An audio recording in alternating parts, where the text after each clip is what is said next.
a lot of people had access to that Tesla. That's from somebody connected to all of this, and maybe they did, maybe they didn't. But if they did, well, that would definitely complicate matters. This whole David mess just keeps spinning out of control. Nobody saw it turning this wild. And honestly, at this point, it wouldn't shock anyone if Celeste's family went straight for legal action. Not just against him, but maybe even his label, too. Nothing's been officially confirmed yet, but the way everything's been unfolding, the silence, the shady footage, the timeline gaps, it's starting to look like something serious is coming.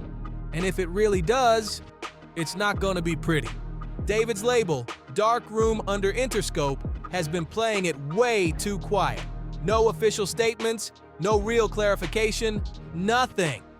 The only voice so far has been his manager, Josh Marshall, who jumped in just to deny any involvement in the case of Celeste Rivas Hernandez.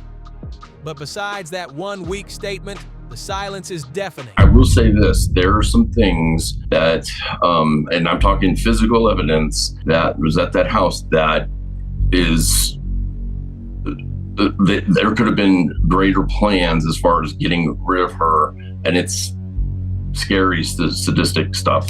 You can see the person and you can see what they're wearing something pretty distinctive, and there's photos that I have from 12 hours earlier, a person at the house wearing the same thing.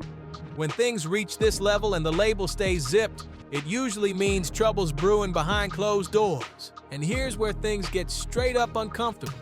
While everyone's focused on a possible lawsuit, that might not even be the real story anymore. Because what's leaking from behind the scenes about Celeste's final hours could flip this entire situation upside down. Ever since her death, something about this case has felt off. The timeline doesn't line up, and David's reaction, or lack of one, feels strange. After canceling all his tour dates, he's vanished from the public eye completely. And even though law enforcement hasn't officially named him a suspect, that doesn't erase the fact that he was involved with someone who wasn't of legal age. This just got way darker than anyone expected. You can feel how cautious her family's been through all this. No public statements, no interviews, but their silence speaks volumes. It's like they're quietly collecting every piece of evidence before making a move. And honestly, if this were just some big misunderstanding, wouldn't someone have cleared it up by now? The longer the silence stretches, the heavier it feels. David still hasn't said a single word. No interviews, no statements, not even a simple RIP post online. And considering that, according to multiple sources, Celeste was his girlfriend. That silence cuts deep. Sure, he couldn't attend the funeral for obvious reasons, but a few words of respect could have made all the difference. That's when things took a wild turn. Out of nowhere, a private investigator stepped in, and what he revealed flipped this story upside down. Just a few days ago, investigator Steve Fisher went public with his findings, and he didn't sound like a man chasing clout. His tone was weary, like someone still haunted by what he'd uncovered. Fisher said that after months of searching, there's no confirmed footage showing Celeste at the property everyone keeps mentioning. Instead, he found photos, images believed to have been taken by David himself. But get this, not on a phone, on a camera. And these shots weren't even from that property, they were from totally different locations. That's when Fisher started connecting the dots, hinting that the story everyone thought they knew might be completely wrong. What we recovered, we don't have any of her at that property. We have pictures of her and that were taken by David, we assume, because it's not on a camera phone, but these photos are on a regular camera at different locations. And it really makes me think that it's likely she had another place she was staying. I can tell you that there was a lot of time spent towards downtown LA. And I'll say the last photo that we have of Celeste is January 2nd, 2020. Fisher revealed that the photos hinted Celeste might not have been where everyone thought. She could have been staying somewhere near downtown LA, and the last picture of her, dated January 2nd, 2025. That one tiny detail flipped the whole timeline upside down. It didn't match anything people had been told before, and that's when the internet went wild. Reddit users dove in deep, dissecting timestamps, zooming in on backgrounds, and comparing landmarks like detectives on overdrive. What they uncovered next only made everything even messier and way harder to ignore. A thread suddenly popped up on Reddit titled Proof. It claimed David had secretly been renting two places at once, one in Hollywood and another one people started calling Celeste's secret hideout. The post laid out receipts showing both leases overlapping, sparking chaos online. One was near Hollywood, the other close to where Celeste's body was found. And that's when everyone started asking the same chilling question. Why was that second spot never searched? People began wondering if that's where Celeste stayed whenever David was away on tour. Then came the comment that sent the thread into overdrive. Someone wrote, "Look at the date. He got rid of it in March." That's when theories started exploding. Users began connecting the dots.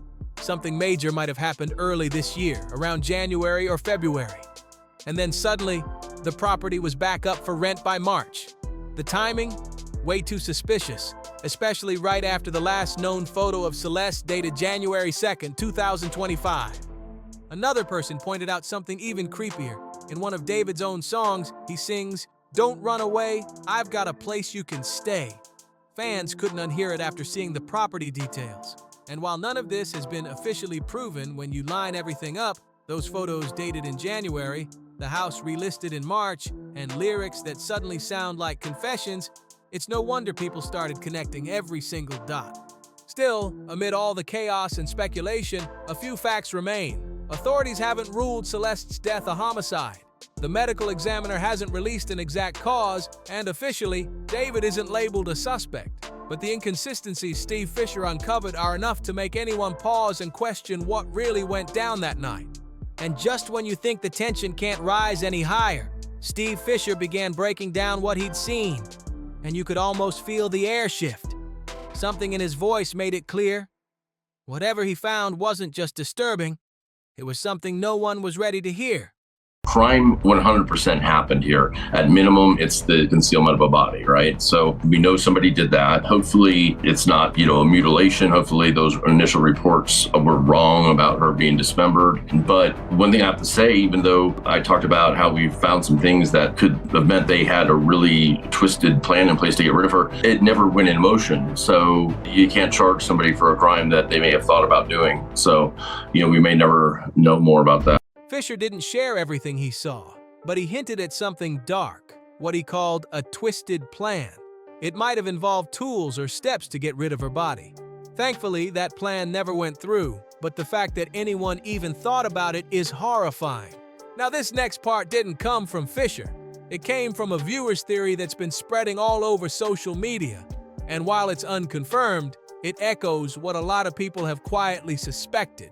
One user wrote, "I've been saying this since the day after her body was found, that she was in the Tesla when he left for tour.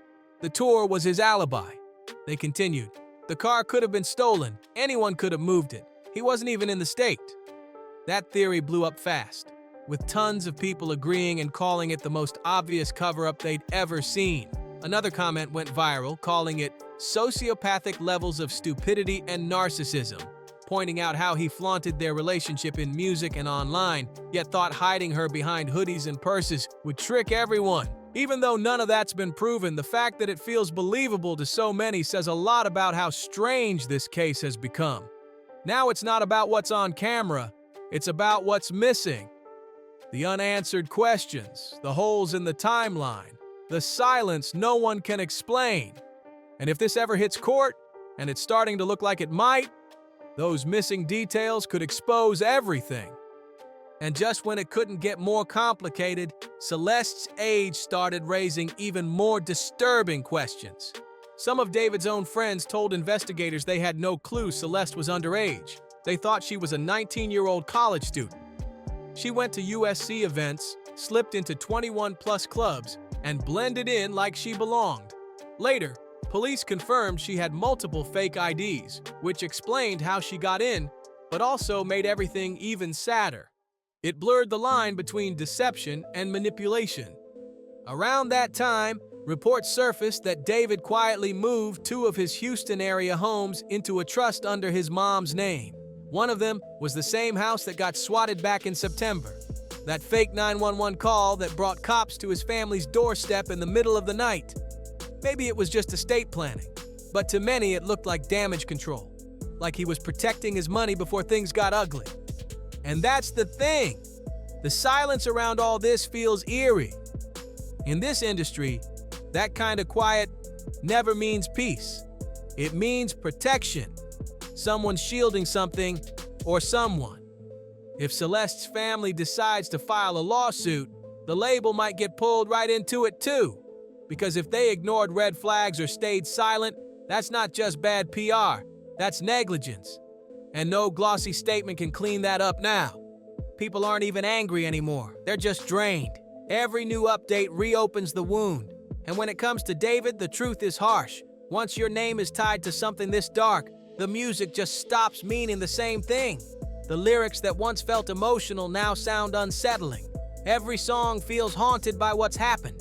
Now when people mention his music, it's not admiration, it's confusion. You can release new songs, go on tour, even apologize. But once your name's linked to tragedy, it sticks. And if this lawsuit really moves forward, it won't just destroy David's career. It could expose the entire system that kept this story buried, because secrets never stay hidden forever. And when this one finally breaks, there's no coming back from it. So what do you think about this whole situation? Do you believe the truth will ever come out, or is there still more we don't know yet? Drop your thoughts down in the comments. I really want to hear your take on it. Thanks so much for watching and hanging out with us today. Don't forget to like, share, and if you're new here, hit that subscribe button to join the Star Watch community for more wild celebrity stories. Stick around, there's plenty more drama waiting for you in our next videos. See you soon.